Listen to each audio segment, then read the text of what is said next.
दोस्तों, हर हर महादेव, जय श्री राम। आप सभी को मेरा नमस्कार। मैं हूं अनुराग दीक्षित और आप सभी लोग उपस्थित हैं मैथ बाय अनुराग दीक्षित में। उम्मीद ये है कि मेरी आवाज ठीक ढंग से आप सभी तक पहुंच रही होगी। क्लास को शुरू करने से पहले क्लास के विषय में थोड़ी सी जानकारी आपको दे देता हूं। आज की जो क्लास है, क्लास नंबर 8 है। ये रेलवे के मोस्ट 50 कॉन्सेप्ट जो कि हमेशा पूछे जाते हैं, मोस्ट रिपीटेड कॉन्सेप्ट में आज आपकी 8वीं क्लास होगी।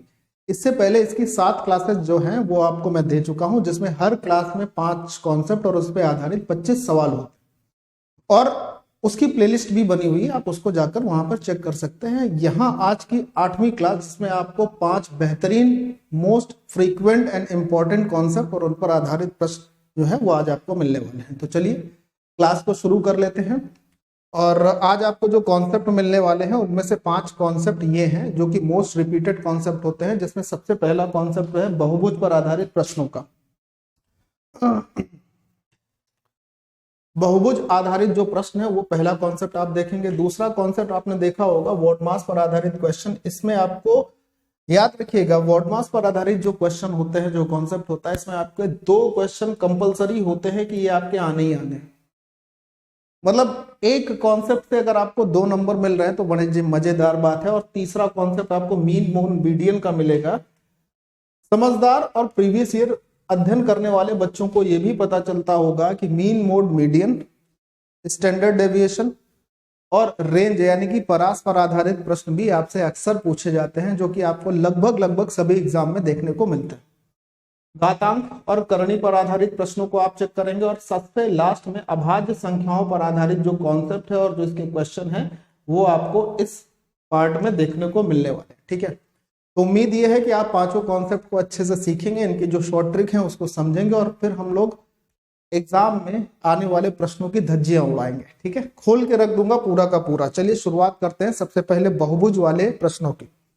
तो अगर हम बहुभुज वाले प्रश्नों की बात करते हैं मेरे प्यारे दोस्त, तो इसके कुछ कॉन्सेप्ट या आप यूं कह लें कुछ शॉर्ट ट्रिक्स या कुछ फॉर्मूले हैं जो आपको पता होने चाहिए, वो मैं यहाँ पर आपको बता देता हूँ। सबसे पहले बात कर लेते हैं बहुभुज क्या होता है। तो बहुभुज एक ऐसा आकृति जिसमें 3 से ज्यादा भुजाएं होती हैं, बहुभुज कहलाता है। उसमें त्रिभुज, चतुर्भुज, पंचभुज, षटभुज, सप्तभुज, अष्टभुज, 9 भुज, 10 भुज, 11 भुज, बहुत सारे भुज आ जाते हैं। ठीक है, तो बहुभुज के आंतरिक कोणों का जो योग होता है, sum of internal angle of an polygon, आंतरिक कोणों का जो योग होता है उसका जो फॉर्मूला होता है वो होता है 2n n-2 इंटू 180 डिग्री।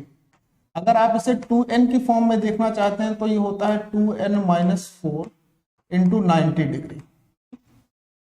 मैं आपको इसके बहुत ज्यादा फॉर्मूले नहीं बताने वाला हूं, बहुत ज्यादा शॉर्ट ट्रिक नहीं बताने वाला हूं, लेकिन कुछ ऐसी ट्रिक्स बताऊंगा जो हर एक सवाल में अप्लाइड होगी ही होगी और उस पर आप हर एक सवाल को कर पाएंगे। ठीक है, चलिए दूसरे कॉन्सेप्ट की अगर बात करते हैं या दूसरे शॉर्ट ट्रिक की बात करते हैं जो बहुभुज की होती है। किसी भी बहुभुज के सभी बाह्य कोणों का जो योग होता है, sum of all external angle, सभी बाह्य कोणों का जो योग होता है किसी भी बहुभुज के, तो बहुभुज के जो बाह्य कोणों का योग होता है वो हमेशा 360 डिग्री होता है। किसी भी बहुभुज के बाह्य कोणों का योग हमेशा 360 डिग्री होता है।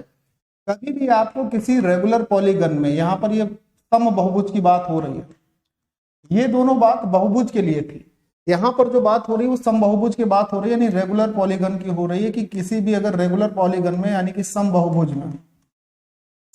में अगर आपको नंबर ऑफ साइड्स चाहिए यानी भुजाओं की संख्या चाहिए,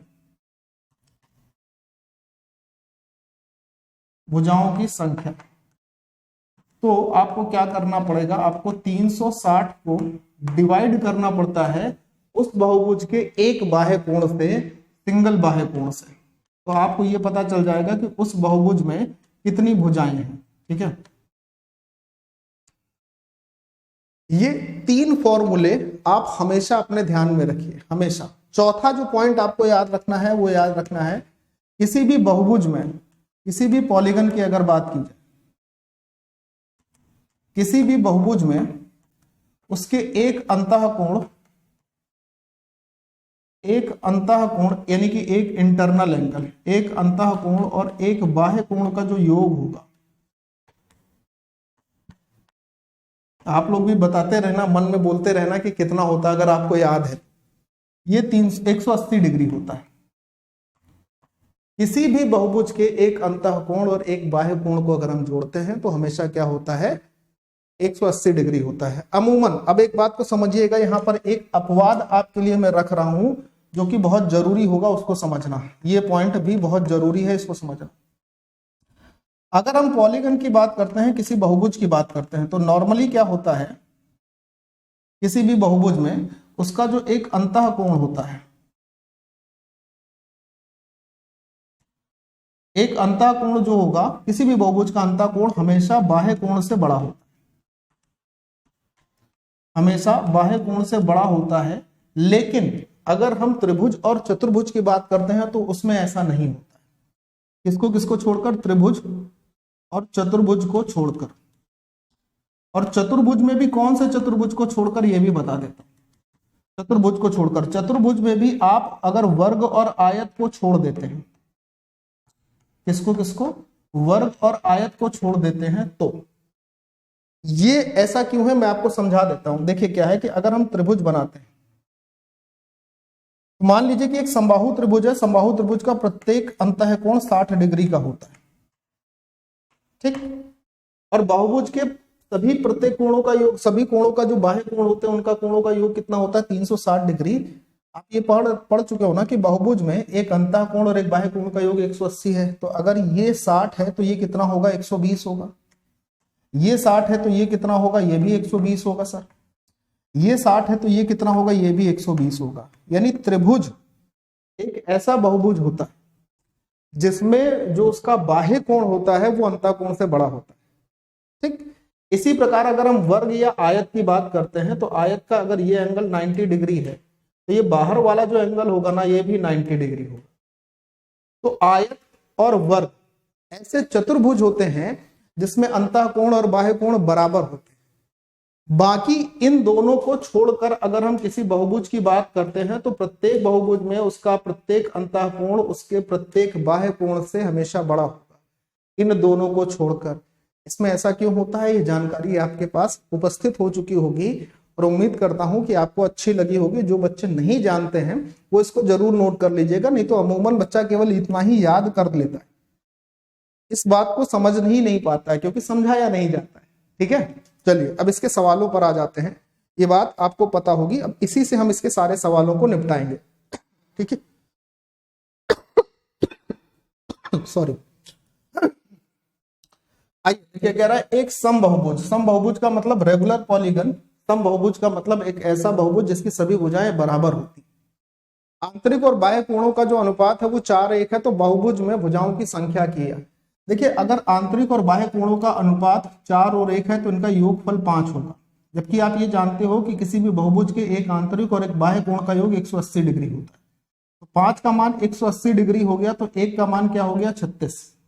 इसका मतलब प्रत्येक अंतः कोण 36 गुणे 4 144 डिग्री होगा और प्रत्येक बाह्य कोण 36 गुणे 1 यानी कि 36 डिग्री होगा।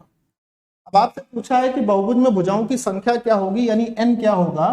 तो आपने अभी पढ़ा था कि 360 को उसके एक बाह्य कोण की माप से भाग दे देते हैं तो हमें यह पता चल जाएगा कि उस बहुभुज में भुजाओं की संख्या क्या है। यानी यहां पर इस बहुभुज में भुजाओं की संख्या क्या होगी, 10, और ये आपका राइट आंसर बनेगा ऑप्शन नंबर डी। बोलो क्लियर हो गई बात, है ना।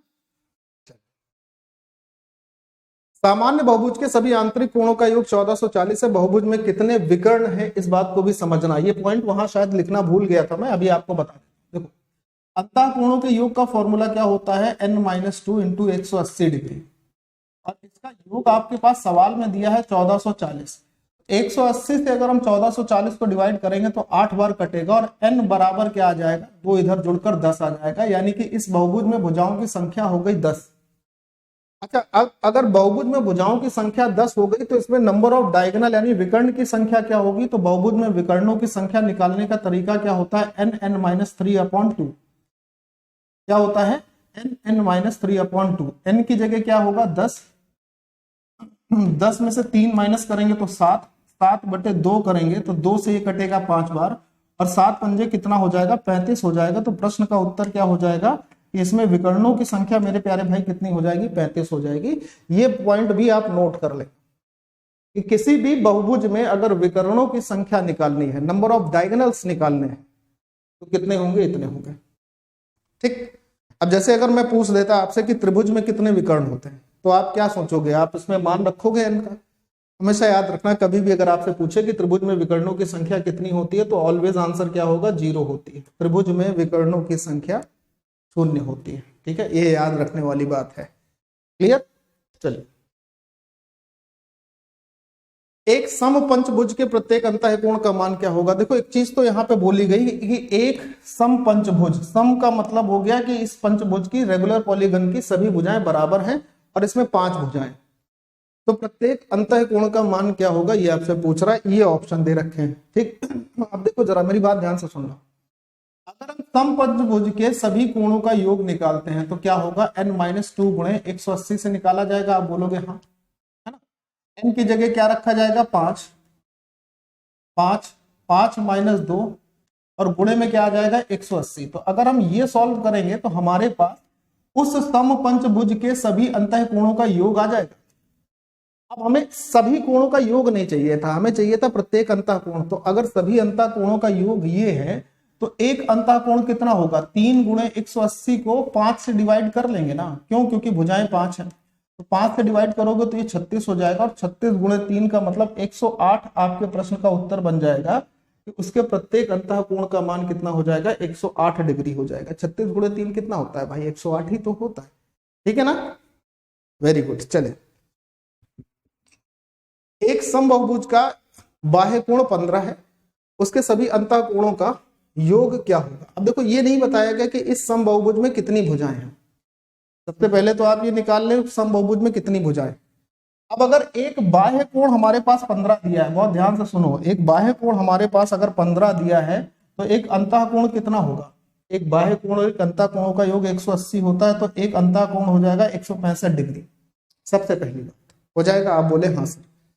अब बाह्य कोणों में इस बहुभुज में भुजाओं की संख्या कितनी होगी, तो आप बोलोगे 360 में एक बाह्य कोण से डिवाइड कर दें। तो आप बोले सर 15 दूनी 30 और 15 चौको 60, यानी कि उसमें 24 भुजाएं होंगी उस बहुभुज में, और 24 भुजाएं होंगी तो अंतःकोणों का योग कितना आएगा, n-2 गुणे 180। ये तीसरी बार फॉर्मूला लिख रहा हूं। n का मतलब 24, 24 माइनस 2 का मतलब हो गया 22, 22 गुणे 180 करेंगे तो आपके प्रश्न का उत्तर आ जाएगा। और ये कितना आ जाएगा, 3960 आ जाएगा। 3960 होने का मतलब आपका आंसर हो जाएगा ऑप्शन नंबर डी मेरे प्यारे दोस्त, ये आपका जवाब है। अगर ये पूछा जाता कि प्रत्येक अंतःकोण का मान क्या होगा तो 180 में घटा के उसको लिख लेते, नहीं लिख लेते। आप बोलोगे हाँ सर लिख लेते हैं, कोई समस्या नहीं। ठीक है ना भाई। ये देखिए सवाल नंबर नेक्स्ट, एक समबाहुभुज। फिर यहाँ पे बोला गया कि एक समबाहुभुज, लेकिन ये नहीं बताया गया कि इस बहुभुज में भुजाएं कितनी है। ये आपको कॉमन सेंस और सवालों का यूज करके निकालना पड़ेगा। ठीक, इसका प्रत्येक बाह्य कोण ये दिया हुआ है, विकर्णों की संख्या और इसकी भुजाओं की संख्या का अनुपात क्या होगा। तो सबसे पहले अगर एक बाह्य कोण ये दिया हुआ है तो इसमें भुजाओं की संख्या हमारे पास आ जाएगी कि 360 को हम इससे डिवाइड कर देंगे। जो लिखा है वैल्यू हमारे पास क्या, 51 सही 3/7। अब बोले सर इससे भाग देना है, हाँ इससे भाग देना है। इसको सॉल्व करने से आएगा कितना, 7 पंजे 35, 7 एकम 7, 357 प्लस 3 360/7 हो जाएगा। आप इसको क्या लिख सकते हो, 360/7। तो ये 7 पलट कर ऊपर जाएगा तो 7 यहां पर आ गया। 307 से 360 कट जाएगा, यानी कि भुजाओं की संख्या क्या होगी, 7। और मेरे प्यारे भाई 7 एक कैसी संख्या है, अभाज्य संख्या है, या ये तो खुद से कटेगी या तो 1 से कटेगी। इसका मतलब अगर हमारे पास किसी भी ऑप्शन में भुजाओं की संख्या 7 के रेशियो में नहीं दिख रही है तो इसका मतलब क्या हुआ कि ये 7 से कटा होगा। तो मतलब विकर्णों की संख्या भी 7 का ही मल्टीपल आएगी। अब अगर विकर्णों की संख्या निकालनी है तो वो भी निकाल लेते हैं। n-3 यानी 7 में से 3 माइनस करेंगे तो 4 बटे में आपके पास 2 आ जाएगा। 7 चौको 28/2 का मतलब 14 हो जाएगा। विकर्णों की संख्या हो गई 14। अब इन्हीं दोनों का रेशियो चाहिए था, विकर्णों की संख्या का और भुजाओं की संख्या का रेशियो चाहिए था। तो ये हो गया भाई 14, ये हो गया भाई 7। तो रेशियो अगर निकालेंगे तो 2 और 1 बन जाएगा। 2 और 1 बनने का मतलब डी आपका सही जवाब हो जाएगा। ये आपका राइट आंसर हो गया ऑप्शन नंबर डी। क्लियर है? स्पीड तो थोड़ी रखनी पड़ेगी यहाँ पे भी और एग्जाम में भी, दोनों जगह स्पीड का तो खेल है ही। ठीक है, बहुत सुंदर। चलिए अगले वर्ड मास के सवालों पर आ जाते हैं। ये आपका कंप्लीट हुआ कौन सा, बहुभुज पर आधारित क्वेश्चन। अब आते हैं वर्ड मास आधारित क्वेश्चन। तो वर्ड मास आधारित क्वेश्चन जब हम करते हैं तो उसमें लिखा जाता है V word maths, V word maths. Sir यहां पर वी का मतलब क्या होता है, तो पहले मैं आपको ये बता देता हूं। वी का मतलब होता है विनिकुलम बार, विनिकुलम बार। इसको हिंदी में बोल देते हैं रेखा कोष्ठक। क्या बोलते हैं? रेखा कोष्ठक। अगर किसी वर्ड मास के क्वेश्चन में कोई रेखा कोष्ठक है तो सबसे पहले वो सॉल्व किया जाएगा। दूसरा ब्रैकेट, बी फॉर ब्रैकेट होता है। ब्रैकेट का मतलब कोष्ठक, तो सबसे पहले बड़ा कोष्ठक सॉल्व करते हैं, फिर उसके बाद मिडिल ब्रैकेट सॉल्व करते हैं और सबसे लास्ट में स्मॉल ब्रैकेट सॉल्व किया जाता है। सिंपल सी बात है।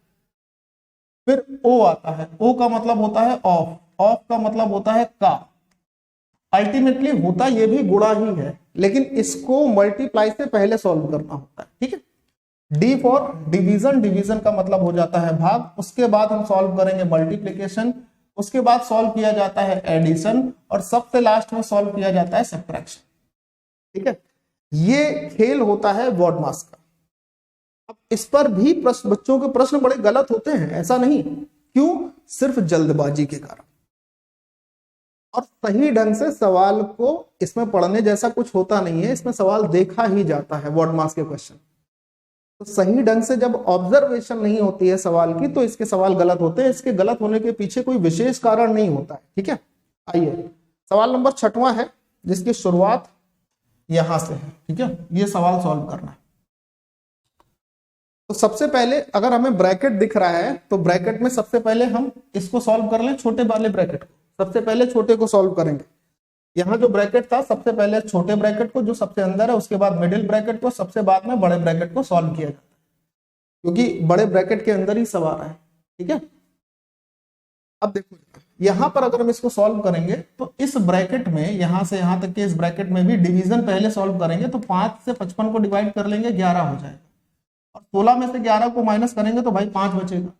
अब यहां बाहर माइनस लगा था, एज इट इज लगाना है, कोई डिस्टर्बेंस नहीं करनी। डिवीजन और ऑफ में ऑफ को पहले सॉल्व किया जाएगा तो ये हो जाएगा 12, और 12 से अगर हम 96 को डिवाइड कर लेते हैं मेरे प्यारे दोस्त तो 8 बार डिवाइड होगा। माइनस में 5 था तो यहाँ पे बचेगा प्लस का 3, 8 में से 5 घटाएंगे तो 3 बचेगा, वो भी प्लस का। सबसे बाहर में क्या दिया था? 5, बीच में साइन क्या था? माइनस।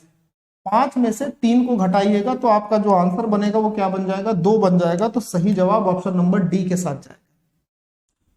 हर एक स्टेप नहीं लिखना है, समझदारी ये भी है कि यहां पर step skipping is the most important trick to solve the question very early.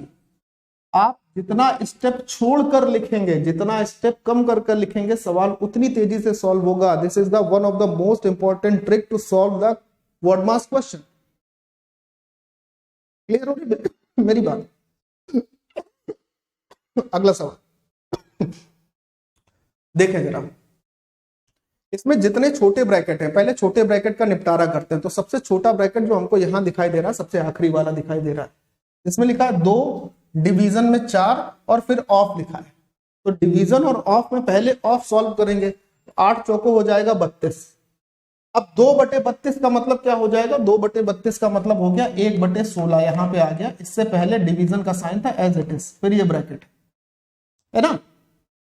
इस ब्रैकेट में जो कि यहां से शुरू होकर यहां तक आया है, इसमें सबसे छोटा ब्रैकेट हमारे पास क्या है? सबसे छोटा ब्रैकेट ये है, 3 और 3 6 हो गया।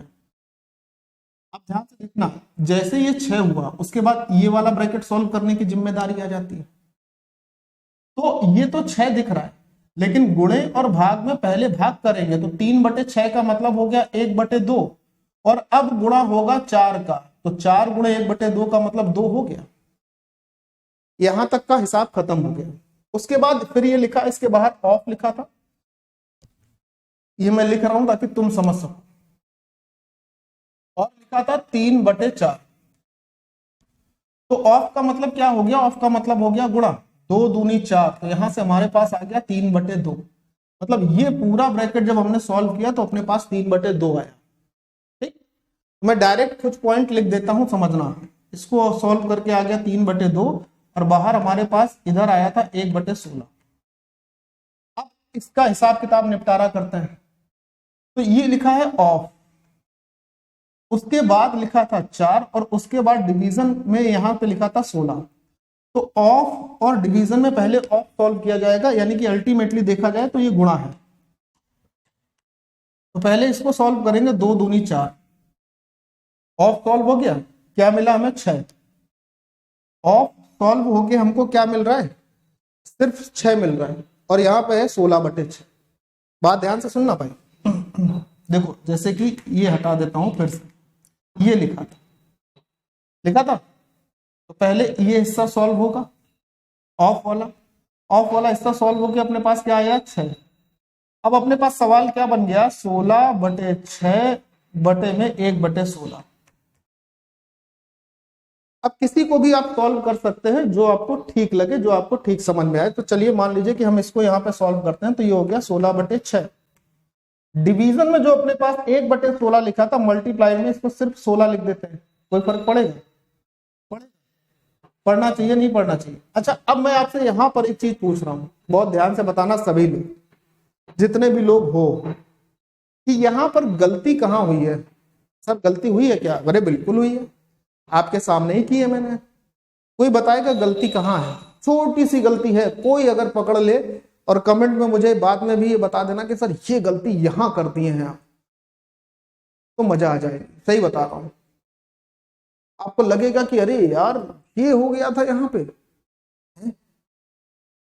यही एग्जाम में होता है, सिर्फ इतनी ही चीजें एग्जाम में होती हैं जो समझने वाली, और कुछ नहीं होता है इन सवालों में, कुछ नहीं होता। कोई बताना। ठीक, तो यहां पर पहले तो मैं कमेंट सेक्शन में इस बात का इंतजार करूंगा कि कोई मुझे ये बताना कि इस सवाल में मैंने जो गलती लिखी है वो कहां लिखी है। कोई पकड़ पा रहा है क्या? क्योंकि अगर भाई हम इसको सॉल्व करेंगे तो हमारा आंसर इसमें से नहीं आएगा। अब कोई कह सकता है कि सर ऑप्शन गलत हो सकते हैं। अरे हम खुद कह रहे हैं कि हमने एक जगह गलती लिखी है, पकड़ो उसको। ठीक है, मैं आगे बढ़ रहा हूं। ये सवाल देखो, इसका मान किसके बराबर है? पहले क्या करना है, भाग करना है। ये माइनस का 5/2 एज इट इज, आपको एग्जाम में नहीं लिखना है, ये यहाँ लिखा है, यहीं से काम बनाना है, एग्जाम में नहीं लिखना। पता चला एग्जाम में भी लिखना चालू कर दिए। ठीक, प्लस 3/2 एज इट इज। देखो ये भाग का निशान था और 6 लिखा था, इसको हम गुणे में बदलकर 1/6 लिख लें, और साथ में 1/2 और लिखा था। बोले सर लिखा रहने दीजिए, कोई फर्क दिक्कत नहीं आएगी। हमने कहा नहीं आएगी तो सॉल्व कर लेते हैं। भैया 3 दूनी 6 ये हो जाएगा, यहां से आपके पास माइनस का 5/2 हो जाएगा, और जब इसको सॉल्व करोगे तो प्लस का 1/8 हो जाएगा। भैया इसको 8 बनाने के लिए 3 का गुणा 4 का गुणा होगा, 5 20, 20 में से 1 माइनस हो जाएगा, तो माइनस का 19 ऊपर आएगा और नीचे क्या आ जाएगा, 8 आ जाएगा। आंसर कहां बनेगा? ऑप्शन नंबर ए में जाएगा। ये स्टेप नहीं लिखना। सवाल एग्जाम में अगर जैसे मान लो ये आ गया तो इसको यहीं पे कर लेना, इसको लिखने की जरूरत नहीं है। ये जब लिखोगे तो 15 सेकंड आपके ये वेस्ट करेगा लिखने में। यही होती है वर्डमास के प्रश्नों में सॉल्व करने की ट्रिक, जिसे स्टेप स्किपिंग कहते हैं। इसमें कोई बहुत अलग चीज नहीं लगती। ठीक है, ये देखो अगला सवाल। तो आओ फिर इसको निपटा दिया जाए।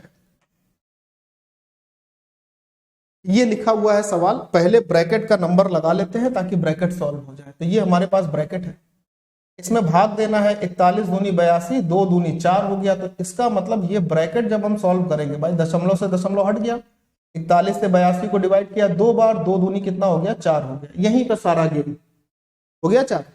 इससे पहले क्या लिखा था, प्लस का 3.8।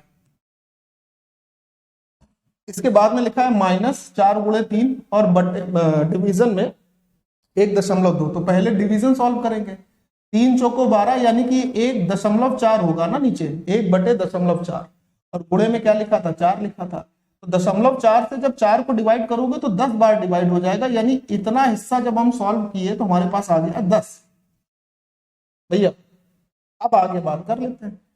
देखना, इसको जोड़ा तो हमारे पास हो गया 7.8 और ये हमारे पास 10, तो -10 और प्लस 7.8, रिजल्ट तो माइनस में आएगा, मतलब ये दोनों ऑप्शन तो आंसर नहीं होंगे, माइनस वाला होगा। 7.8 और 10 के बीच में अंतर 2.2 का है और वो किस में आएगा, वो माइनस में आएगा, तो आंसर क्या बना, ऑप्शन नंबर बी। ठीक है ना, समझ पा रहे हैं ना बात। अगला क्वेश्चन ये देखो, ये भी एक सवाल है बॉड मास का। ये अच्छा, आपको हर एक सवाल अलग मिलेगा, कोई भी सवाल रिपीट होता हुआ नहीं मिलेगा, हर एक सवाल में वेरिएशन अलग होगी। अब इस सवाल को करने का तरीका ये होता है कि पहले इसके अंश को सॉल्व कर लीजिए, उसके बाद इसके जो है हर को सॉल्व करिए। ये तरीका होता है जब कभी भी सवाल बॉड मास का हो और फ्रैक्शन बटे में, तो पहले हम इसको सॉल्व करते हैं, इसके अंश को, और अंश में भी पहले छोटा वाला ब्रैकेट, और छोटे वाले ब्रैकेट में पहले गुणा, 2 दूनी 4, माइनस का 4 प्लस का 5, तो प्लस का 1, 2 + 1 3 हो गया। ये हिस्सा जब हमने सॉल्व किया यहां से, तो हमारे पास आ गया प्लस का 3। अब बड़का ब्रैकेट देख रहे हैं, है ना, तो 3 त्रिका 9 दिख रहा है, 3 त्रिका 9, 9 और 4 13, 13 में से 8 घटाया, तो यहाँ पे ये हिस्सा सॉल्व करने पर अपने पास आ गया 5, तो 7 - 5 ये हिस्सा सॉल्व करने से आ गया, और बटे में अपने पास 5 लिखा ही था। 5 से 5 को डिवाइड करेंगे 1, और 7 से 1 घटाएंगे तो ऊपर आ गया 6। अब निचला हिस्सा, उसमें भी पहले ब्रैकेट फिर ऑफ करेंगे, उस ब्रैकेट में भी पहले ऑफ फिर डिवीजन, 4 चौको 16। अब 4/16 का मतलब 1/4 हो जाएगा, प्लस में आपके पास 4 लिखा था, इसको जब आप सॉल्व करेंगे तो आपके पास 17/4 आएगा। इससे पहले ऑफ लिखा था, ऑफ से पहले डिवीजन था, यानी 2 डिवीजन फिर 2 और लिखा था ऑफ, तो पहले ऑफ सॉल्व करेंगे। 2 का गुणा 17/4 में कर रहे हैं तो ये 17/2 हो जाए। भैया 2 का गुणा 17/4 में किया तो ये 17/2 हो जाएगा, यानी 2 भागे 17/2। बात बहुत गौर से समझने वाली, 2 भागे 17/2। अब 2 भागे 17/2 को हम क्या लिख सकते हैं, 2 गुणे 2/17, पलट दिया, ये हो गया अपने पास 4/17। ये पूरा सॉल्व करने से अपने पास आया 4/17, समझते चलना। अब मान लो कि नीचे हमारे पास सॉल्व करने से आया 4/17। अब अगर हम इसको सॉल्व कर रहे हैं तो ये 17 ऊपर जाएगा, 17 × 6 = 102 हो जाएगा, और नीचे क्या आ जाएगा, 4 आ जाएगा। 2 से इसको काटेंगे 51 हो जाएगा, 2 से इसको काटेंगे 2 बार, 51/2 का मतलब क्या 25 से ही 1/2 होता है? आप बोलोगे हाँ होता है, तो आंसर क्या बना, ऑप्शन नंबर डी। क्या बना आंसर, डी आंसर बना। 51/2 का मतलब 25 से 1/2, बात खत्म हो गई यहां से। ये बॉड मास है। उस वाले सवाल में गलती मुझे आप लोगों से ही पूछनी है, गलती मुझे आप लोग ही बताना, वरना सॉल्व करने को वो भी कोई ऐसा 30 मार्क खान नहीं है, सेकेंडों के हिसाब से वो भी सॉल्व होगा। ठीक है, चलिए अब यहां से मेरे प्यारे दोस्त हम लोग आते हैं सांख्यिकी के सवालों पर, जिसमें हम लोग mean, mode, median, range, standard deviation पढ़ेंगे, है ना। तो यहाँ पे पहले थोड़ी सी जानकारी आप सभी के लिए मैं प्रस्तुत कर देता हूं, बता देता हूं, ताकि वो चीजें आप समझ लें। मीन, सबसे पहले थोड़ा सा थ्योरी, थोड़ा सा पार्ट, जो ट्रिक वाला हिस्सा होता है ना, वो क्या है, मीन को सीधे सीधे औसत कहा जाता है। तो जब कभी भी कहीं पे मीन निकालने की बात है तो आप औसत निकालिए, सिंपल सी बात। मान लीजिए हमारे पास कुछ टर्म दिए हुए हैं, x1, x2, x3, x4 और इसी तरीके डैश डैश डैश xn तक। तो इसका अगर मीन पूछा जाएगा, कितने औसत पूछा जाएगा, तो जवाब क्या होगा, इसका औसत होगा x1 सभी को जोड़कर x2, और कहां तक जोड़ेंगे, सभी पदों को n पदों तक जोड़ेंगे, और क्योंकि n पद थे तो n पदों से भाग दे देंगे, तो ये इसका मीन बनेगा, यानी कि माध्य बनेगा। मीन को हिंदी में बोलते हैं माध्य, और साधारण भाषा में औसत बोल लेते हैं। ठीक है, अच्छा दूसरी बात आती है मोड की। मोड को बोलते हैं बहुलक। क्या बोला जाता है भाई? बहुलक। अब ये बहुलक क्या होता है ये भी समझ लीजिए। मान लीजिए कि आपके पास एक ऑब्जर्वेशन का पूरा सीरीज दी है। बोले सर कैसे ऑब्जर्वेशन के बनेगा? भाई मान लीजिए x दिया है, y दिया है, z दिया है, a दिया है, b दिया है, c दिया है, फिर x दिया है, फिर हमारे पास b दिया है, फिर x दिया है, फिर x दिया है। ये आपके पास एक सीरीज दी है जिसमें कुछ पद आपके पास लिखे हुए हैं इस तरीके से। अब इसमें बहुलक क्या है? बहुलक का मतलब होता है मोस्ट फ्रीक्वेंट डेटा, मतलब ऐसा डेटा जो बार बार रिपीट करके आपके सामने दिख रहा है। तो यहां पर जो बार बार रिपीट करके दिख रहा है उसमें दो चीजें हैं जो बार बार रिपीट की हुई है, एक b है और एक x है।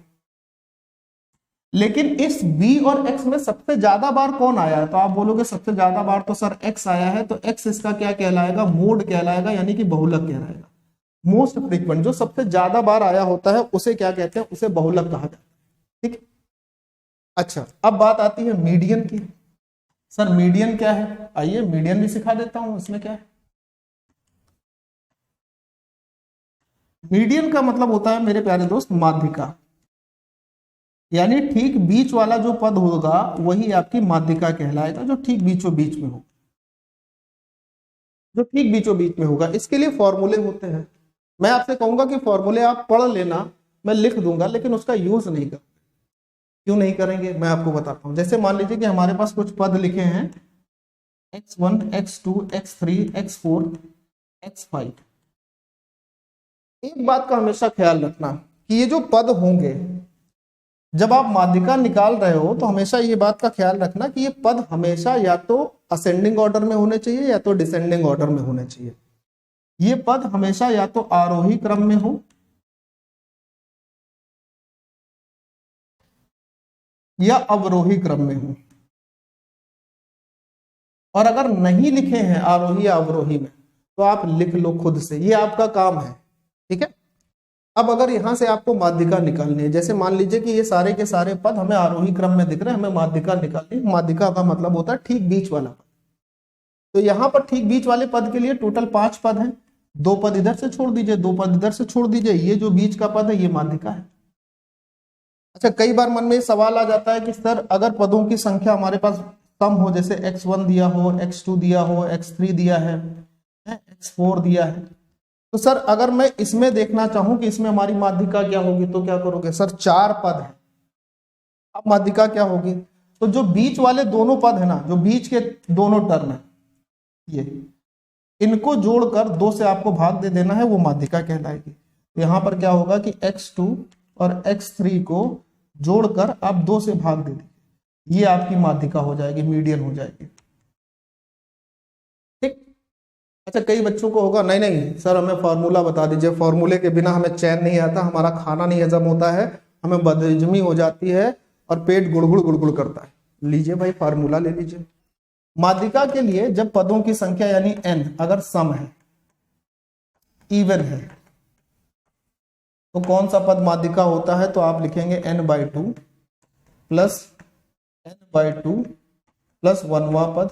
इसको हम 1/2 से यानी कि 2 से भाग भी कर सकते हैं, 1/2 से गुणा कर सकते हैं, तो ये उसकी मीडियन होगी। ठीक। अगर मेरे प्यारे भाई माध्यिका निकालने के लिए अगर आपके पास n अगर विषम पद है, यानी कि कुल पदों की संख्या अगर कैसी है? विषम है, तो माध्यिका क्या होगी? इस स्थिति में माध्यिका होती है n+1/2वां टर्म। ये जो टर्म होगा यही आपकी माध्यिका होगी। तो लीजिए भैया फॉर्मूले भी हो गए दोनों, एक ये हो गया एक ये हो गया। जब पद सम होंगे तब कौन सा फॉर्मूला, और जब पद विषम होंगे तो कौन सा फॉर्मूला। लिख दिया भाई फॉर्मूला। अब या तो आप इसे याद कर लीजिए या तो जो मैंने सरल तरीका बताया है उसका इस्तेमाल कर लीजिए भाई साहब। ठीक। इसके बाद एक पॉइंट और आ जाता है, उसको भी समझ लीजिए। छोटा सा पॉइंट है, बड़ा आसान है, उससे भी काम हो ही जाएगा। ठीक है।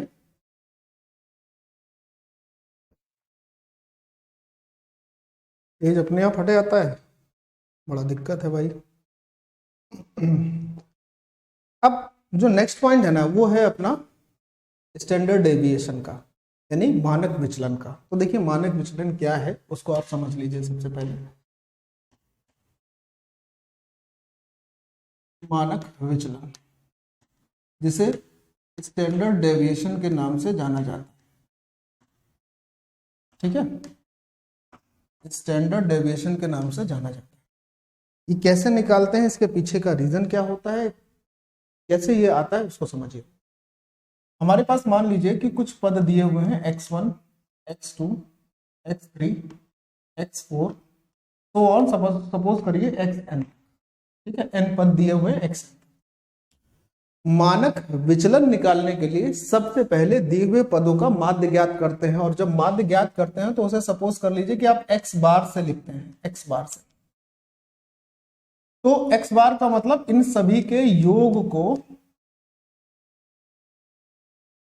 पदों की संख्या से डिवाइड कर लेते हैं कि अगर n पद हैं तो हम इसे n से डिवाइड करके क्या निकाल लेते हैं, माध्य निकाल लेते हैं, जिसे आप मीन कहते हैं। ठीक है, अब यहां पे जो मीन आया है यानी जो x बार आया है, उस माध्य का प्रत्येक पद से क्या डिफरेंस है वो चाहिए होता है। ठीक है, कहने का मतलब x बार का x1 से डिफरेंस क्या है, x बार का x2 से डिफरेंस क्या है, x बार का x3 से डिफरेंस क्या है, और इसी तरीके x बार का xn से डिफरेंस निकालने के बाद, इन सभी के डिफरेंस निकालने के बाद वर्ग करके ऐड करते हैं। तो मतलब इसका वर्ग कर लेंगे,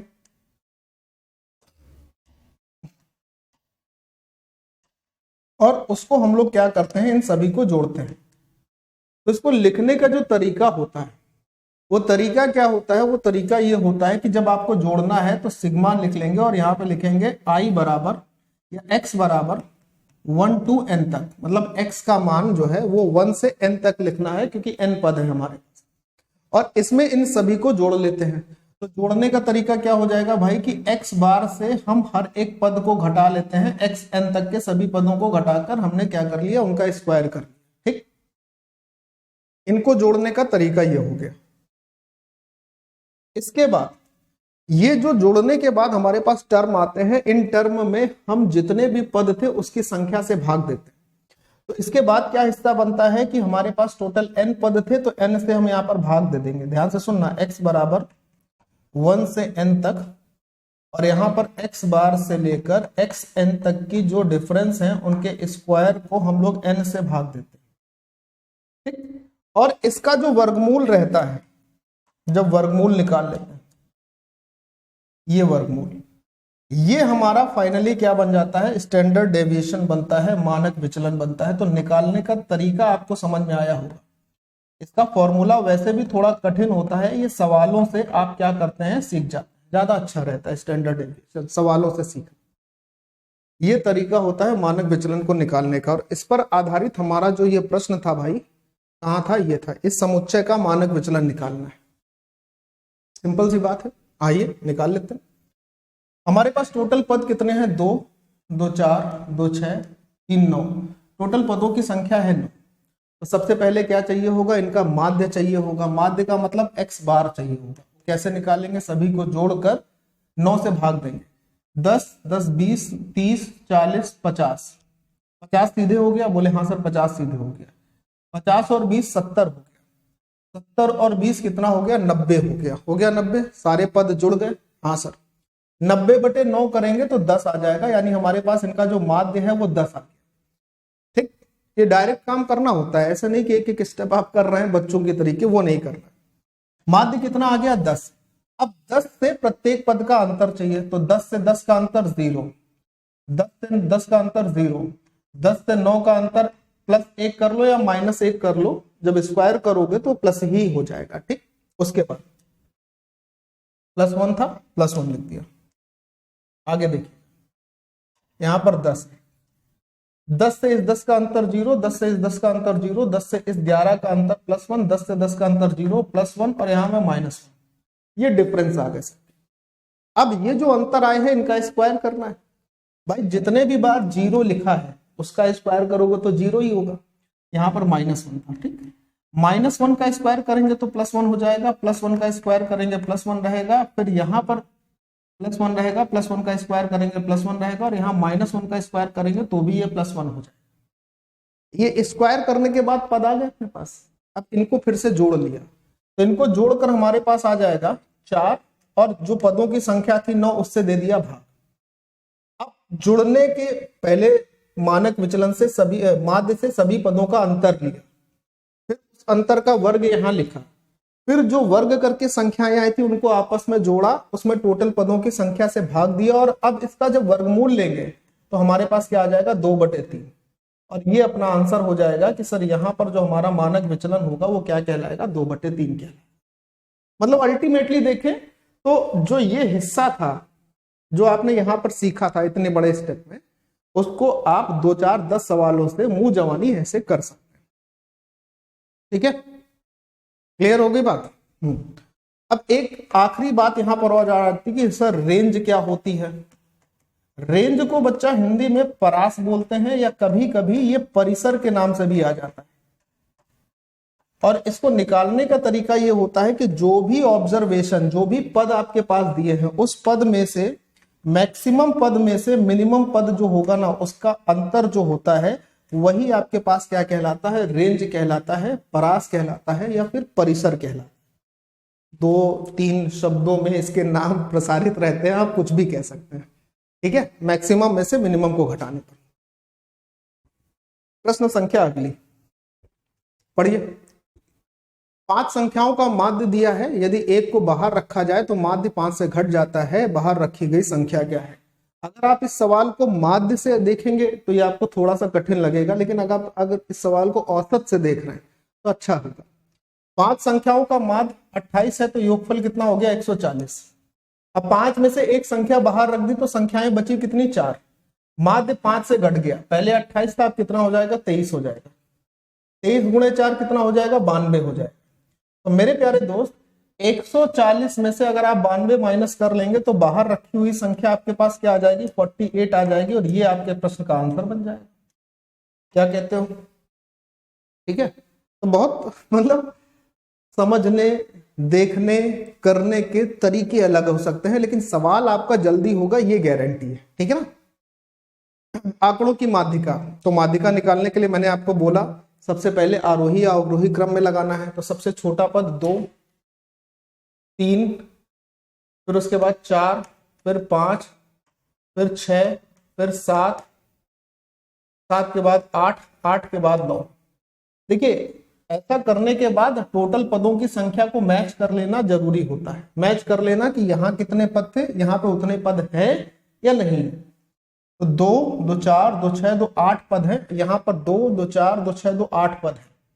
8 पद है, यानी पदों की संख्या हमारे पास सम है। तो भाई साहब 4 पद हमने इधर से छोड़ दिए, 4 इधर से छोड़ दिए, यानी बीच वाले दोनों पदों को जोड़कर हम 2 से भाग दे देंगे, वही हमारी माध्यिका आ जाएगी। फॉर्मूले की जरूरत नहीं। 6, 5, 11/2 का मतलब 5.5 माध्यिका हो गई।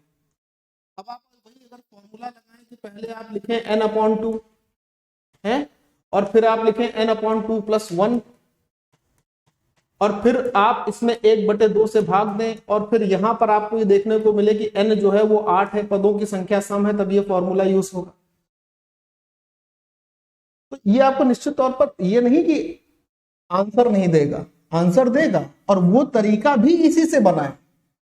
लेकिन अगर वो तरीका इसी से बना है, इसमें टाइम लग रहा, उसमें टाइम नहीं लग रहा है, तो हम एग्जाम के पॉइंट ऑफ व्यू से ये इस्तेमाल करें कि वो इस्तेमाल करें। निश्चित तौर पर वही करना पड़ेगा जिसमें टाइम कम लगेगा, और वो क्या है, वो ये वाला है। सवाल नंबर नेक्स्ट। नीचे एक परीक्षा में 9 छात्रों द्वारा प्राप्त किए गए अंक आरोही क्रम में दिए हैं। इसमें यहां बता दिया ये ऑलरेडी आरोही क्रम में दिए हुए अंक, ये दिए आरोही क्रम में, छोटे से बड़े के क्रम में। माध्यिका आपको बता दी गई कि 34 है, के का मान पूछ रहा है, माध्यिका यहाँ पे रख दी गई कि ये 34 है। अब आपसे पूछ रहा है ये जो के है ना, इस के का मान क्या। अब आप समझो जरा, आरोही क्रम में देने का मतलब है कि ये 12 है, उससे बड़ा 16 है, यानी इस के का मान 16 से बड़ा होगा। फिर इस के के मान से ये 28 है, 28 से बड़ा मान k + 5 का होगा, फिर 32 है, 39 है, ये है, ये है, ये है, ये है। अब माध्यिका दी है 34, तो पहले ये तो पता करो पद कितने हैं। 1, 2, 3, 4, 5, 6, 7, 8, 9 पद है। 9 पद है, तो इसका मतलब 5वां पद हमारी माध्यिका होगी, और 5वां पद अगर हम यहाँ पे देखें तो k + 5 है, ये हमारी माध्यिका होगी। और सवाल के हिसाब से ये कितनी है 34 है, तो भाई अगर k प्लस 5 का मान 34 है तो k का मान हमारे पास निश्चित तौर पर 29 ही रहा होगा, तभी तो हम 29 में जब 5 जोड़ेंगे 34 बनेगा, यानी k का मान 29 होगा। और यही आपसे पूछ रहा था कि k की वैल्यू क्या होगी, तो एक लाइन में आंसर मिलेगा सर 29। कौन सा फॉर्मूला इसमें ऐसा है जो इस सवाल को उस फॉर्मूले से करने से इससे जल्दी आंसर दे दे? नहीं होगा, नहीं होगा ना। ये सब एग्जाम ओरिएंटेड अप्रोच। अब मैं अगर यही सवाल आपको मतलब उस तरीके से बताऊं कि भाई पहले फॉर्मूला लिखेंगे, फिर उसमें के का मान निकालेंगे, फिर आंसर निकालेंगे, तो फिर कोई फर्क नहीं पड़ेगा, आप उस चीज को सीख नहीं पाएंगे जो मैं आपको सिखाना चाह रहा हूं। दुनिया वही कर रही तो कर रही है, फिर उसके लिए हम क्या ही कर सकते हैं। माध्य और माध्यिका के बीच में अंतर पूछ रहा है, पहले माध्य और फिर माध्यिका, इसके बीच में अंतर पूछ रहा है। माध्य निकालना आसान है, माध्यिका निकालना उससे भी आसान है ना। माध्य क्या आएगा, टोटल पद देख लीजिए, 2, 2 4, 2 6, 2 8, 2 10 पद। अब 10 पद हैं, पहले माध्य निकाल लेते हैं, नहीं सबको जोड़कर 10 से भाग दे देते हैं। 13 4 17, 17 और 8 25, 25 15 40 और 9 49, 1 50, 20 70, 70 और 20 90, 90 में से 2 कम कर देंगे, 88, 88 और 20 108, 3 111, 112, 112 और 3 हो जाएगा 112 और 30 142, 5 147 हो गया। 147/10 करेंगे तो हमारे पास माध्य आ जाएगा 14.7। क्लियर है ये बात? कितना आ जाएगा, 14.7। अब किसी को अगर ये लग रहा है कि जोड़ने में गलती हो सकती है, तो नहीं हुई होगी। इकाई का अंक देखना, इकाई का अंक देख लो, 5 1 6 3 9 9 8 17, 17 1 18, 18 और 9 9 8 17, 27, 27 5 32, 32 8 40, 3 43 और 7 47, इकाई का अंक 7 है, बिल्कुल सही बात। अब चाहिए हमें इसकी माध्यिका। टोटल पद कितने थे, बोले सर 10 पद थे। 10 का मतलब 5 इधर से छोड़े होंगे, 5 इधर से छोड़े होंगे, बीच वाला पद जो होगा वो माध्यिका होगा। तो इसका मतलब यहां पर 5वां पद रहा होगा और यहां पर 6वां पद रहा होगा, तो 5वें और 6वें पद का योग बटे 2 करना है, जो माध्यिका कहलाएगी। ये लेकिन करना तब है जब हम इस पदों की संख्या को, इस पदों को आरोही या अवरोही क्रम में अरेंज कर ले।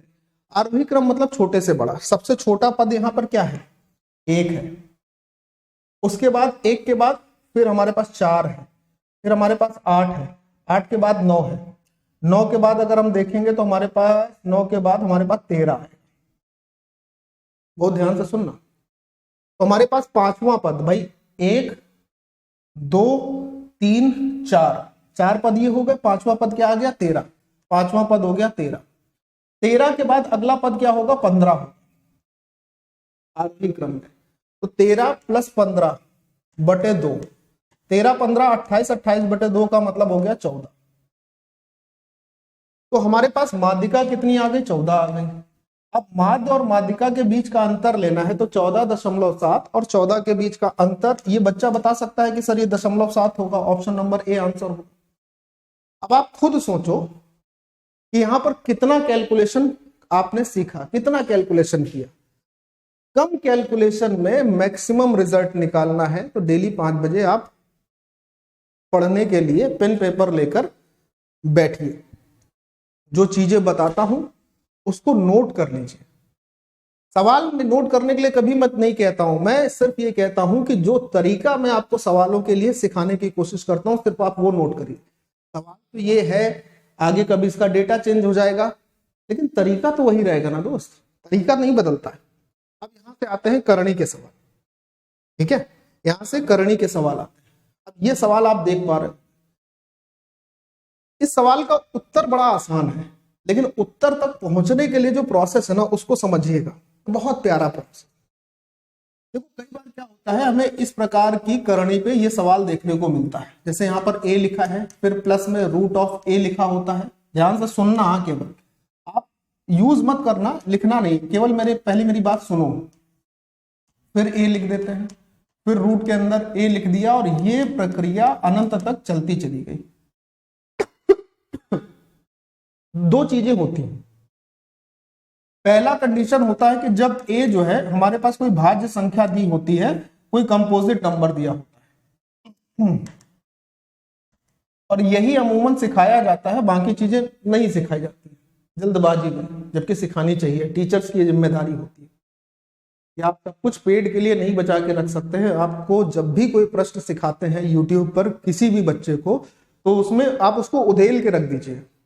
उसके छोटे से छोटे पॉइंट, प्रॉस एंड कॉन्स बच्चे तक पहुंचाने चाहिए आप। ठीक, तो पहला पॉइंट ये है कि अगर ए भाज्य संख्या है, तो अगर कोई भाज्य संख्या है तो इसके 2 फैक्टर करिए और वो दोनों फैक्टर सहअभाज्य होने चाहिए। कैसे होने चाहिए? सहअभाज्य फैक्टर होने चाहिए, यानी उसमें कॉमन सिर्फ 1। अब मान लीजिए कि ए के 2 फैक्टर हो गए, एक स्मॉल ए एक स्मॉल बी। ठीक, अगर ये साइन प्लस का है तो जो बड़ा नंबर है, मान लीजिए ए बड़ा है, तो वो वाला आपका आंसर हो जाएगा। अगर ये माइनस का होता तो इसमें छोटा वाला नंबर आपका आंसर होता। कब की बात है? जब ए भाज्य संख्या है, कंपोजिट नंबर। दूसरी कंडीशन मेरे प्यारे भाई यहां पर ये बनती है कि कभी कभी ए अभाज्य संख्या हो जाती है। ज्यादातर आज की डेट की अगर बात करें तो ऐसे सवालों में ए को, जो सवाल लिखा हुआ है, इसको अभाज्य संख्या के रूप में ही देता है। अब अभाज्य संख्या अगर है तो आप इसके फैक्टर नहीं कर पाएंगे, को प्राइम फैक्टर कर ही नहीं पाएंगे, क्योंकि ये खुद में अभाज्य संख्या है। तो ऐसी स्थिति में क्या होता है, आपको हमेशा याद रखना कि एक रिजल्ट रहता है, वो होता है 4a + 1 + -1/2। और ये जो तरीका है ना, आप ये यहां पे भी अप्लाई कर सकते हैं, ऐसा नहीं कि नहीं कर सकते, ये यूनिवर्सल है। ए का मान क्या रखेंगे? ए का मान आप यहां पे लिखी हुई वैल्यू डाल देंगे, काम खत्म हो जाएगा। अगर सीरीज प्लस की है, जैसे ये प्लस की हो तो यहाँ प्लस वाला 1 लेना, और अगर ये सीरीज माइनस की हो तो यहाँ माइनस वाला 1 लेना। ये याद रखते हुए कि ये अनंत तक की सीरीज होनी चाहिए।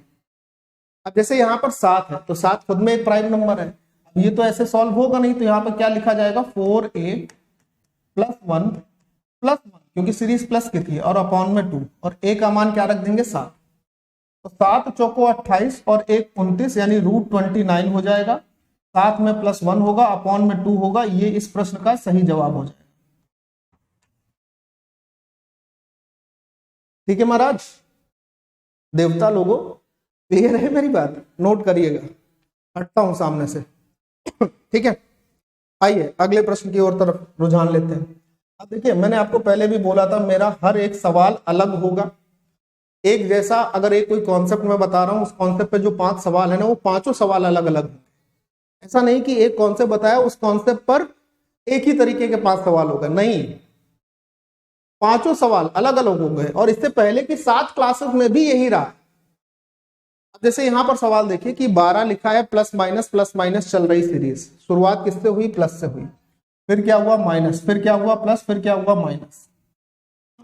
मतलब ये सीरीज इस प्रकार की है, a प्लस रूट के अंदर, फिर a माइनस, फिर रूट के अंदर a प्लस, फिर रूट के अंदर a माइनस, और ये अनंत तक जाए। तो ऐसी सीरीज का जो आंसर होता है, या आप शॉर्ट ट्रिक कह लें, वो शॉर्ट ट्रिक ये होती है कि रूट के अंदर आप क्या लिखेंगे? 4a + 3। जब आप बैच में शामिल होंगे ना, तो मैं आपको ये भी बताऊंगा कि ये ऐसे क्यों लिखा जाता है। क्योंकि जब बैच में मैं घातांक और करणी पढ़ाता हूं, या कोई भी चैप्टर पढ़ाता हूं, इवन XYZ अर्थमेटिक से एडवांस तक, कोई भी थ्योरम हो, कोई भी चीज हो, उसके पीछे, जैसे इसका ये रिजल्ट आया, तो इस रिजल्ट के पीछे की वजह क्या है ना, मैं ये भी बताता हूं। और सिर्फ 99 रुपए में लाइफ टाइम वैलिडिटी के साथ और टेस्ट पास के साथ आपको ये पूरा कंप्लीट बैच हमारी एप्लीकेशन मैथ बाय अनुभव पे मिलता है। मैं ये नहीं कह रहा हूं कि आप ले ही लो ना, अगर मन पड़े तो लेना। ठीक, अब यहां पर समझना कि सर प्लस कब यूज करेंगे, माइनस कब यूज करेंगे। अगर इस प्रकार के सीरीज की शुरुआत प्लस के साथ हुई हो, तो आप यहाँ +1 लेना, और अगर यहाँ माइनस होता, यहाँ प्लस होता, यहाँ माइनस होता, यहाँ प्लस होता, यानी सीरीज की शुरुआत माइनस के साथ होती, तो यहाँ माइनस ले लेते। यहां तक बात समझ में आई है ना? 4a - 3 होगा। ठीक, चलिए a का मान डालिए यहां पे फटाक से। a का मान क्या है? 12 है, ये है a का मान। तो 12 चौको 48, 48 में 3 गए 45, 45 का वर्गमूल आएगा 3√5। शुरुआत प्लस से थी तो +1 अपॉन में 2, ये इस क्वेश्चन का आंसर हो गया। थोड़ा तो आपको भी मतलब कैलकुलेशन पर अपनी कमांड करनी पड़ेगी भाई, थोड़ा करनी पड़ेगी, नहीं करेंगे तो फिर ये समस्या आपके साथ आएगी भाई साहब। ठीक, क्लियर है। अगला सवाल आपको कुछ नया सिखाएगा फिर से, ये है सवाल। अब यहां पर आप क्या देख पा रहे होंगे कि पहले सवाल और इस सवाल में बड़ा अंतर है। पहले में प्लस माइनस था सर, इसमें प्लस माइनस नहीं, गुणा दिखाई दे रहा है। पहले वाली सीरीज अनंत तक जा रही थी, ये सीरीज अनंत तक नहीं जा रही है। ऐसे सवालों को कैसे करते हैं? इन सवालों को करने का तरीका क्या होता है? दो, बहुत ध्यान से सुनना, की पावर, 2 की पावर में क्या आएंगे, जितनी बार रूट लगा है वो n होगा, और ऊपर क्या आएगा 2 की पावर n माइनस 1। ये आपको हमेशा के लिए फिक्स करना है। यहां 2 की जगह आप a लिखो, a, यहां पर a होगा, ये a होगा, a की पावर। a का मतलब जो संख्या यहां पर लिखी दिखाई दे रही, ये इसका रिजल्ट बनता है। अब देखो a की जगह हम क्या डालेंगे, 12। बहुत ध्यान से सुनना, पावर में आइए, पावर में नीचे क्या लिखा है, 2 की पावर n, और n क्या है यहां पर, जितनी बार रूट लगा है वो है n। जितनी बार आपको वर्गमूल दिखाई दे रहा है, रूट दिखाई दे रहा है, वो है n। तो कितनी बार रूट दिखाई दे रहा है? बोले सर 1 2 3 4 5 बार रूट, 5 और 6 बार रूट दिखाई दे रहा है। तो यहां पे क्या लिखेंगे, 2 की पावर 6। बहुत ध्यान से समझना। और ऊपर क्या लिखोगे, ऊपर लिखोगे 2 की पावर 6 माइनस 1। सवाल का उत्तर हो जाएगा 12। पावर में आइए, 2 की पावर 6 का मतलब 64, और 2 की पावर 6 में से 1 घटाएंगे तो 63, यानी 12 की पावर 63/64। ये आपका आंसर बनेगा ऑप्शन नंबर डी। ठीक है, नोट करिएगा। हर एक सवाल, जब मैं कोई भी कॉन्सेप्ट बता रहा हूं, फिर से बोलता हूं, तो हर एक सवाल आपको अलग मिलेगा, अलग वेरिएशन के साथ मिलेगा। इसमें जो 25 सवाल रहेंगे ना 5 कॉन्सेप्ट पर, वो आप ये समझिए कि 25 कॉन्सेप्ट आपको मिल जाएंगे, 25 ट्रिक मिल जाएंगे आप। ये सवाल देख लीजिए, अलग मिला 3 + 4, फिर रूट के अंदर 3 + 4, फिर रूट के अंदर 3 + 4, फ्री रूट के अंदर 3 + 4, और ऐसे ये सीरीज कहां तक चली गई, अनंत तक चली गई। अब इस सवाल का आंसर क्या होगा? तो पहले मैं आप सभी लोगों से चाहूंगा कि वीडियो यहीं रोक लेना और खुद से इस सवाल को करना, कोशिश करना, देखना कि इस सवाल का आंसर आपका क्या है। ये ऑप्शन दे रखे हैं यहां पर, इसमें मैंने ऑप्शन डाल दिए थे, पहले खुद से देखना। और अगर ना आए, आपको ये लगे कि अरे यार नहीं आ रहा है, तब आप वीडियो को आगे प्ले कर लेना, तब तो आंसर मिल ही जाएगा ना आपको। इस सवाल 19 नंबर का तब तो आंसर मिलेगा ही मिलेगा, कोई दिक्कत ही नहीं होगी। तो हालांकि मैं तो बताऊंगा ही बताऊंगा, सीरीज इस प्रकार से रही हो कि a + b रूट के अंदर, फिर हो जाए a + b, फिर रूट के अंदर, फिर हो जाए a + b, और ये श्रृंखला अनंत तक जाती है। तो अगर ऐसी सीरीज आपके पास रहती है ना मेरे प्यारे दोस्त, तो ऐसे सीरीज का आंसर क्या आएगा, √4a + b² ± 1/2।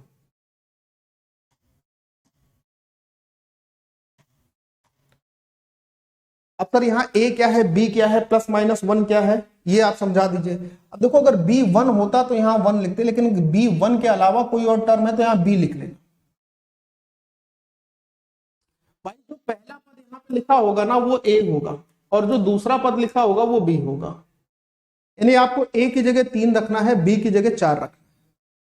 और अगर ये सीरीज प्लस प्लस की है तो यहाँ प्लस ले लेना, और अगर माइनस की होती तो माइनस ले लेना।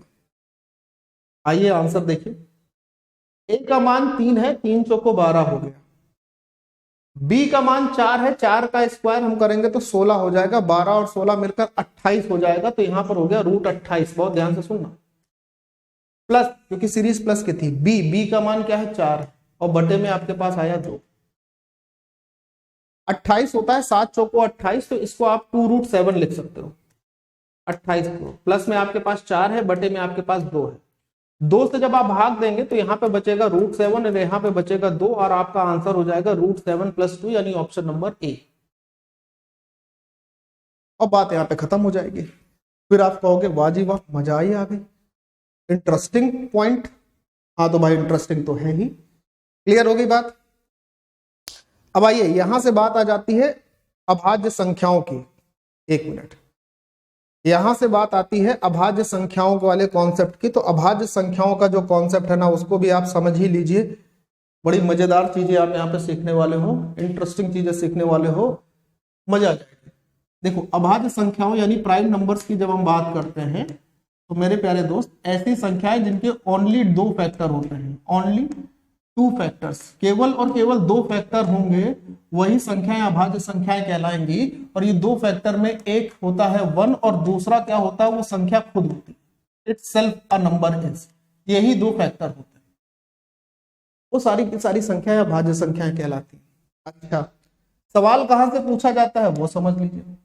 जैसे 1 से लेकर 50 तक अगर मैं बात करता हूं, 1 से लेकर 50 तक 15 अभाज्य संख्याएं होती हैं।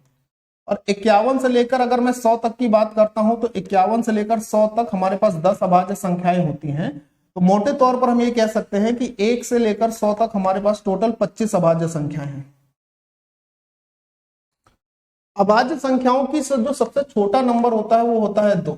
और 2 के विषय में एक सबसे खास बात है कि सबसे पहले तो ये स्मॉलेस्ट प्राइम नंबर होता है, स्मॉलेस्ट प्राइम नंबर होता है, यानी सबसे छोटी अभाज्य संख्या होती है। और ये दुनिया की केवल एकमात्र समअभाज्य संख्या है, only even prime number in entire calculation, entire mathematics.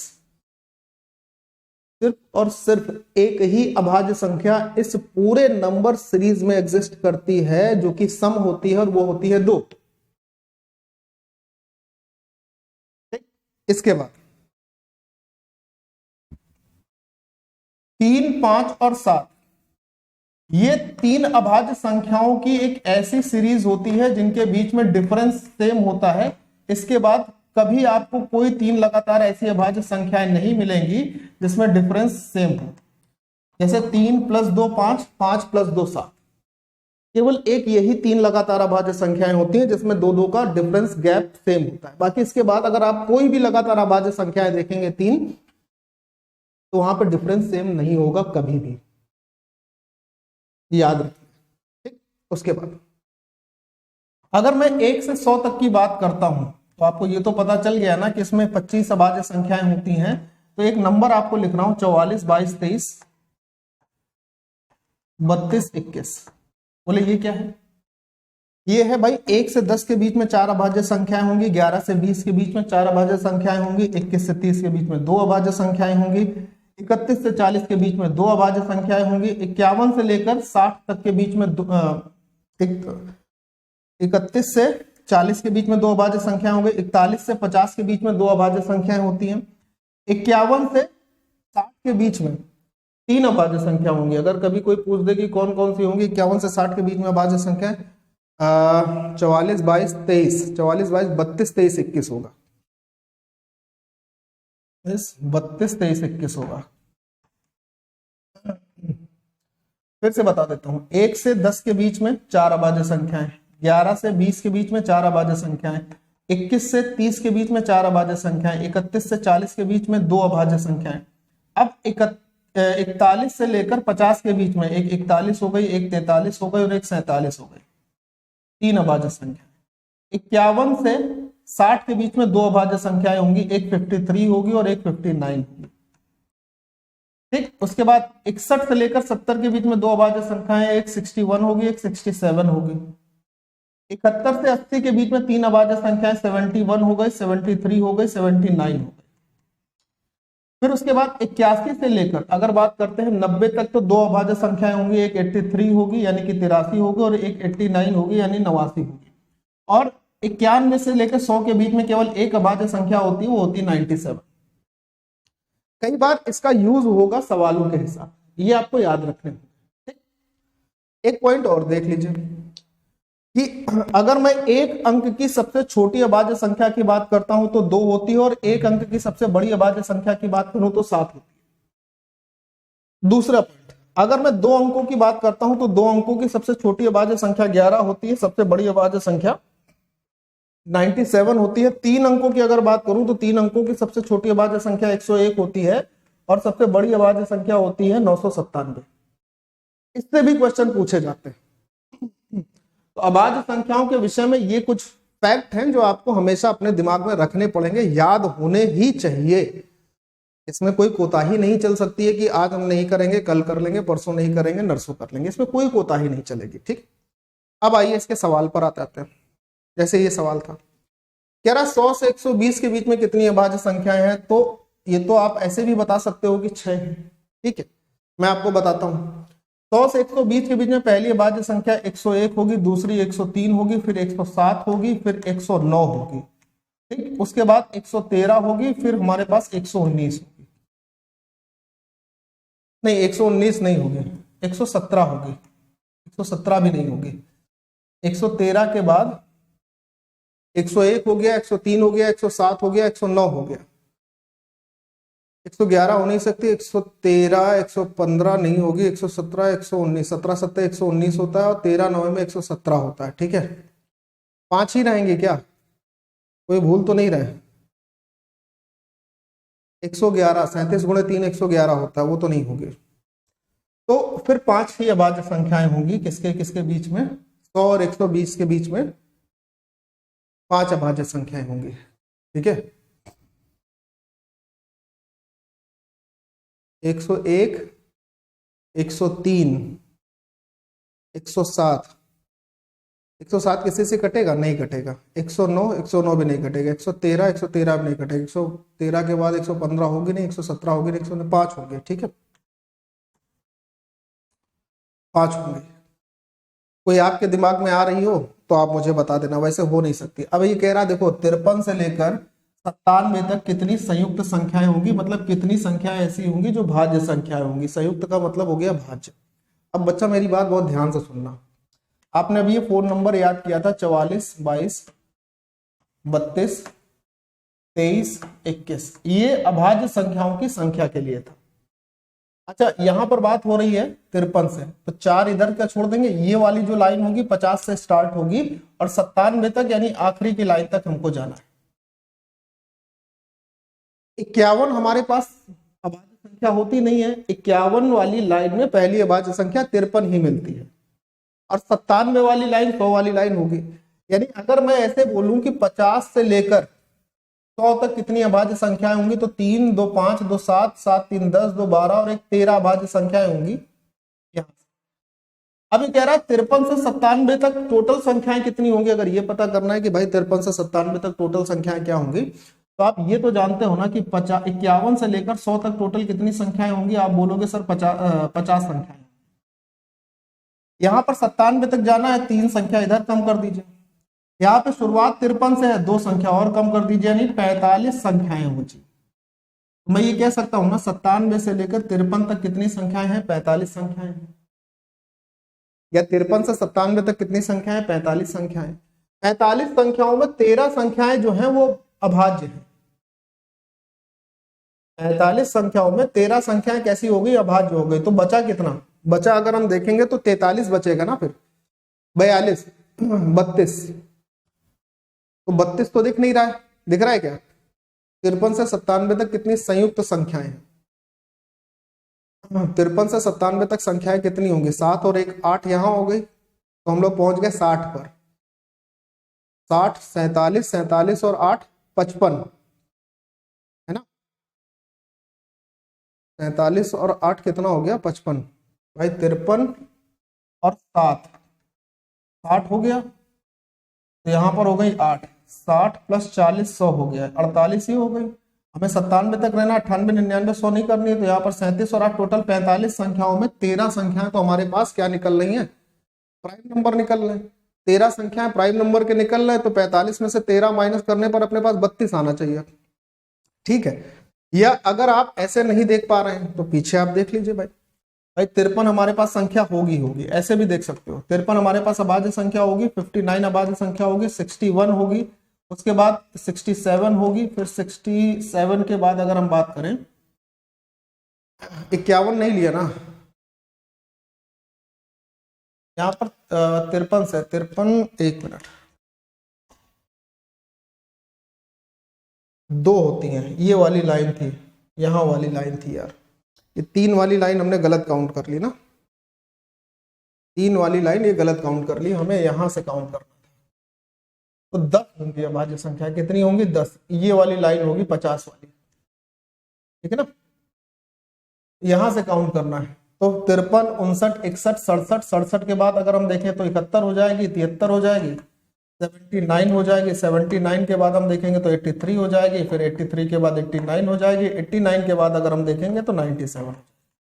हमारे पास कितनी अभाज्य संख्याएं आई? 2, 2, 4, 2, 6, 2, 8 और 2, 10। और यहाँ पे देखें 2, 2, 4, 3, 7, 2, 10 है ना, 22, 32, 23, 21, 2, 2, 4, 3, 7, 7 और 3 10 हो रही, 10 ही हो रही। 45 में से 10 माइनस कर देंगे तो 35 हमारे पास अपना आंसर आ जाएगा। भाई 53 से लेकर 97 तक टोटल कितनी संख्या आई थी? 45। और 45 में अगर हमारे पास 10 संख्याएं हो गई अभाज्य, तो बची भाज्य संख्याएं कितनी होंगी? 35 ही तो होंगी। तो आप चाहे लिख के कर लीजिए या इस ट्रिक का इस्तेमाल करके आंसर निकाल लीजिए, जो आपकी इच्छा करे, उससे आपका काम ठीक रहेगा। अगला सवाल, 4 क्रमागत अभाज्य संख्याएं जो कि आरोही क्रम में दी हैं, उनमें से पहली 3 का गुणनफल 385 और अंतिम 3 का गुणनफल 1001। अगर हमारे पास 4 अभाज्य संख्याएं जो कि आरोही क्रम में है, मान लीजिए आरोही क्रम का मतलब छोटे से बड़ा, तो सबसे बड़ी संख्या डी होगी, सबसे छोटी संख्या ए होगी। अब इसमें शुरुआत की जो 3 अभाज्य संख्याएं हैं, a इंटू बी इंटू सी, उनका गुणनफल हमारे पास दिया है 385। और अंतिम की जो 3 अभाज्य संख्याएं हैं, b इंटू सी इंटू डी, उनका गुणनफल हमारे पास दिया है 1001। अच्छा, जैसे 1001 हमको दिखाई दिया ना, तो हमें ये समझ में आ जाएगा कि ये स्पेशल डिविजिबिलिटी का नियम है, क्योंकि 1001 क्या होता है? 1001 की बात करें तो किसी का गुणज होता है ना, जैसे ये 11 का भी गुणज है, जैसे ये 37 का भी गुणज है। तो इस प्रकार से आपको स्पेशल डिविजिबिलिटी याद होनी चाहिए। अब ये कह रहा है सबसे बड़ी अभाज्य संख्या कौन सी है, यानी यहां पर हमको डी का मान निकालना है, तो हम दोनों को डिवाइड कर देते हैं, तो 20 और सी से ही कट जाएगा। हमारे पास आएगा यहाँ पर a अपॉन डी, और यहाँ पर आ जाएगा 385 और बटे में 1001। मैं आपसे अगर कहूं कि ये संख्या को अगर देखो, इस वाली संख्या को, तो ये 11 से कट रही है क्या? बोलोगे हाँ सर 11 से कट रही है। मैंने कहा 11 से काटो इसको, 11 3 33 हो जाएगा, और 11 5 55। इस संख्या को 11 से काट दो, तो आप बोलोगे 11 9 99, 11 1 11। अब मैं कह रहा हूँ 7 से इसको काट दो, तो 7 5 35 हो जाएगा, 7 से इसको काट दो तो ये कट जाएगा 13 बार। यानी सबसे छोटी अभाज्य संख्या क्या होगी? 5, और सबसे बड़ी अभाज्य संख्या क्या होगी? 13। तो हमारे पास अगर टोटल संख्याएं देखी जाए तो 5 होगी, फिर 7 होनी चाहिए, फिर 11 होनी चाहिए, और फिर 13 होनी चाहिए। 1001 जो होता है वो 7 11 13 का गुणज होता है, ये स्पेशल डिविजिबिलिटी होती है। तो अगर सबसे बड़ी अभाज्य संख्या पूछी जा रही तो क्या होगी? यहाँ पर 13 होगी। क्लियर हुई बात? बिल्कुल सिंपल से क्वेश्चन से आप आंसर निकाल सकते हो। ये सवाल देख लो, x, y और z भिन्न अभाज्य संख्याएं हैं, जहां x जो है वो y से छोटा है, y जो है z से छोटा है, मतलब z सबसे बड़ा है। और इन तीनों का जो योगफल है ना, वो आपके पास 70 दिया है, तो का मान ज्ञात कीजिए। किसका मान ज्ञात करना है? का मतलब यहाँ पर z का मान, तो ऐसे लिखना, तो z का मान क्या होगा ये पूछा। ठीक मेरे प्यारे दोस्त, अच्छा देखो मेरी बात समझना जरा। जैसे मैं आपसे ये कहूं, बहुत ध्यान से सुनना, कि आप 3 अभाज्य संख्याएं लिख लो, 3 5 और 7, इनको जरा जोड़िए, क्या होगा? तो आप बोलोगे 7 5 12, 12 और 3 15 हो रहा है। और कोई 3 अभाज्य संख्या लिखो जो आपके मन में आती है। आपने लिख लिया 11 लिख लिया, फिर आपने बोला सर 53 लिख लेते हैं, फिर आपने बोला सर 97 लिख लेते हैं। अच्छा, इनको जोड़िए तो क्या होगा? तो आप बोलोगे 9 7 3 10 और 1 11, यानी कि जो भी आएगा वो एक विषम संख्या ही आएगी, है ना? आएगी कि नहीं? अच्छा, मैं ये कह रहा हूं कि आप इन 3 अभाज्य संख्याएं जिसे आप जोड़ कर लिख रहे हैं, उसमें 2 को शामिल करिए। उसमें आप 2 को शामिल करिए, कि आपने बोला कि एक संख्या अभाज्य में हमने 2 ले ली, फिर सर हमने 11 ले लिया, फिर हमने 13 ले लिया। अब इनको आप जोड़ेंगे तो 13 11 24 और 2 26 होगा, तब ये भाज्य आएगा। मतलब अगर आप 3 अभाज्य संख्याएं ऐसी ले रहे हैं जिनको जोड़ने पर आपका योगफल एक सम संख्या आता है, तो उसमें एक अभाज्य संख्या का 2 होना कंपलसरी है, सम होना कंपलसरी है। और सम एक ही अभाज्य संख्या होती है, और कौन सी होती है? 2 होती है। एक बात तो यहां से ये कंफर्म हो जाएगी कि इन तीनों संख्याओं में एक संख्या का सम होना कंपलसरी है। सपोज कर लीजिए सबसे छोटा नंबर जो कि x है, तो उसमें हम 2 ले लेते हैं। तो अब जो तीनों का योग 68 था, उसमें अगर एक संख्या हो गई हमारे पास 2, तो इन दोनों का योगफल हमारे पास क्या बचेगा? 68 बचेगा। और ये ध्यान रखते हुए कि ये दोनों संख्याएं अभाज्य संख्याएं हैं, इनका योगफल 68 आ रहा है। तो अब ये पूछा गया चूंकि जेड इसमें सबसे बड़ी थी, तो जेड का मान क्या होगा, मतलब इस 68 में जेड का मान मैक्सिमम होना चाहिए क्योंकि जेड सबसे बड़ी है। हमारे पास जो भी ऑप्शन दिए हैं, इन ऑप्शन को अगर हम ध्यान से देखते हैं, मान लीजिए कि हमने जेड का मान 43 रखा, तो जो बचा हुआ नंबर होगा वो कितना होगा, अगर इसमें घटा लेंगे तो ये 5 हो जाएगा और ये 2 हो जाएगा, लेकिन 25 अभाज्य संख्या तो होती नहीं है, ये तो भाज्य होती है, तो ये आंसर नहीं हो सकता। अगर मैं इसका मान 29 रख लेता हूं, ये हमारे पास 39 हो जाएगी, तो ये मैक्सिमम हो जाएगी, वाई मैक्सिमम हो जाएगी, जबकि हमें जेड मैक्सिमम चाहिए, तो 29 आंसर नहीं हो सकता। अब मेरे प्यारे दोस्त, अगर मैंने इसको 37 रखा, मान लीजिए कि हम जेड को 37 रखते हैं, तो बचा अंतर कितना आएगा, 31। अब 31 भी अभाज्य संख्या होती है और 37 भी अभाज्य संख्या होती है, और यहां पर अगर ये जो जेड है ना, ये वाई से बड़ा है और दोनों अभाज्य संख्याएं होंगी, ये मैक्सिमम होगा, इसके अलावा कुछ नहीं हो सकता। इसका मतलब जेड जो मैक्सिमम थी वो क्या होगी, 37 होगी। अब 31 को भी हम चेक नहीं करेंगे, जेड का मान क्या हो जाएगा, 37 हो जाएगा। ठीक है, ये बहुत प्यारा सवाल है, बहुत प्यारा सवाल है, बहुत उम्दा क्वेश्चन है जिसे कहते हैं, जबरदस्त। ठीक है, तो उम्मीद है कि ये बात आपको समझ में आई होगी। ये सवाल आज के लिए आपका होमवर्क क्वेश्चन होगा। अच्छा, कई बार क्या होता है कि मैं कमेंट करने के लिए बोल देता हूं, लेकिन बच्चों को ये लगता है कि यार कमेंट करके मेरा टाइम वेस्ट हो जाएगा। अगर आपका टाइम इतना ही कीमती है तो आप उसे सही जगह पढ़ाई पर लगाइए। अदरवाइज एक कमेंट करने से आपको अगर ये लगता है कि मैं करोड़पति बन जाऊंगा, तो ऐसा बिल्कुल भी नहीं है। यूट्यूब के एल्गोरिदम, कल भी मैंने ये बात बोली थी, आज फिर से ये बात बोल दे रहा हूँ, यूट्यूब का एल्गोरिदम ये कहता है कि जब ज्यादा कमेंट और लाइक होते हैं तो यूट्यूब अन्य बच्चों तक या अन्य लोगों तक वीडियो को रिकमेंड करता है, सर्च करता है, वीडियो सर्च में आ जाती है। तो that is the only reason कि हम ये कहते हैं कि भाई कमेंट कर देना, शेयर कर देना, लाइक कर देना, और कोई वजह नहीं होती। आपको लगता है कि आपके एक लाइक से हमारे पास करोड़ों रुपया गिर जाएगा, तो ऐसा नहीं होगा भाई। कभी आप यूट्यूब चैनल बनाना और बच्चों को अगर पढ़ाना, तो आप ये देखेंगे कि इन सबसे कुछ नहीं होता, सिर्फ वीडियो सर्च में जाती है, रिकमेंड होती है, और वो एक टीचर के लिए, किसी भी टीचर के लिए एक गर्व की बात होती है कि भाई सब लोग इस चीज को देख पा रहे हैं, समझ पा रहे हैं कि उनके द्वारा दिया गया कंटेंट जो है वो पहुंच रहा है। और मैं अपनी क्लास में पूरी अपनी जान लगा देता हूं, हर एक सवाल को उधेल कर रखने की कोशिश ये करता हूं कि हर एक सवाल का पॉइंट टू पॉइंट, छोटे से छोटा हिस्सा भी मैं आपको बताऊं। ठीक है, इसलिए मैं कह देता हूं, और कोई वजह नहीं। मेरे प्यारे दोस्त, अगर आप चैनल पर नए हैं तो चैनल को सब्सक्राइब जरूर कर लीजिएगा, math by Anurag Dikshit. PDF के लिए आप हमारे Telegram channel math by Anurag Dikshit को ज्वाइन कर सकते हैं। ये दोनों का लिंक आपको डिस्क्रिप्शन में भी मिल जाएगा, या अगर टेलीग्राम पे सर्च करेंगे तो भी आपको मिल जाएगा। ये बात रही हमारी एप्लीकेशन की। हमारी एप्लीकेशन पे आपको फाउंडेशन बैच सिर्फ 99 रुपीज में मिल जाएगा, और कंप्लीट लाइफ टाइम वैलिडिटी के साथ। आपको अगर आपको ये लग रहा है कि इतना कम कोर्स, इतना कम दाम रखे हैं तो कोर्स कंटेंट में दम नहीं, तो एक डेमो क्लास पड़ी हुई है, आप उसको पहले देख लीजिए, पीडीएफ भी आपको मिलेगी। और साथ ही साथ इसके लिए आपको इसी 99 में टेस्ट पास भी मिलेगा, जिसमें आप मल्टीपल एग्जाम के टेस्ट दे सकते हो, और ये भी आपके लिए लाइफ टाइम के लिए ही रहेगा। तो ज्यादा सोचिए नहीं, एक अफोर्डेबल प्राइस में। कोशिश ये थी कि हर एक बच्चे को शिक्षा देने की मेरा भी एक प्रयास हो।